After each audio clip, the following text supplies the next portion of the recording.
27 October 1947 विशेष चर्चित नथिले भी अखंड भारत इतिहास रे स्वर्णाक्षर रे लेखा होईछि एई दिनर कहानी जेउथिरे जोड़ी होई जाइछि देशर सार्वभौमत्व रक्षारे अदम्य साहस एवं अपूर्व वीरत्वर प्रदर्शन करिथिबा जणे जुग पुरुषंकर अद्वितीय योगदान से आउ केहि नुहंती भूमिपुत्र बिजू पट्टनायक 70 वर्ष तले आज दिन में बिजू बाबूंकर से वीर गाथा उपरे देखिबा आमर विशेष रिपोर्ट।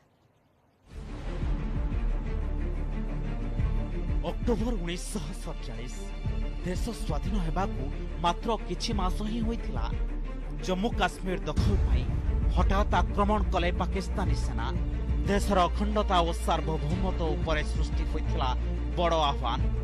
से समय युद्ध पाई प्रस्तुत नथिला भारत। पाक सेना केते बाट अनुप्रवेश करिछि से नै भारत सरकार को पाखरे किछि ठोस सूचना नथिला।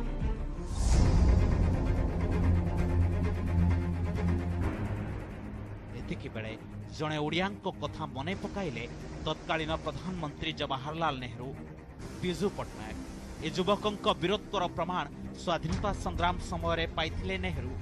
पाक सेनार मुकाबला पाई बिजू पट्टनायक देले गुरुत्वपूर्ण दायित्व। भारतीय जवान को नहीं श्रीनगर विमान घाटी रे पहुंचाइबार काम। भय थिला श्रीनगर विमान घाटी कब्जा करि पारि थाए पाक सेना। निर्देश देथिले नेहरू पाकिस्तान सेनार उपस्थिति थिबा सूचना पाइले विमान अवतरण न करिबा पाई। किंतु निर्भीक निडर बिजुबाबू देखाइले अदम्य साहस और अपूर्व वीरत्वर निदर्शन। 27 अक्टोबर 2017 DC-3 विमान रे सिख रेजिमेंटर 17 जन जवान को नहीं श्रीनगर विमान बंदर रे अवतरण कले बिजू पट्टनायक।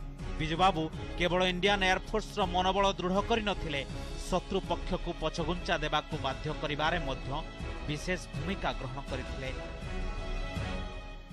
पाकिस्तानी हमला आवरों को खदेड़ने के लिए 1947 में आज ही के दिन सेना की पहली टुकड़ी कश्मीर आ पहुंची। कश्मीर आने पर सबसे पहले सेना ने श्रीनगर एयरपोर्ट को सुरक्षित कर दिया ताकि सेना की और टुकड़ियां यहां आ सके। इस तरह पाकिस्तान के कश्मीर को हथियाने के मंसूबे को नाकाम बना दिया गया। काश्मीर सुरक्षा पाई 70 वर्ष तले आज दिन में बिजुबाबू जो देशप्रेम और साहसिकतार प्रदर्शन करथिले ताहा सबु देशवासी प्रेरणादायी। Biju Babu's life is a combination of patriotism and adventure.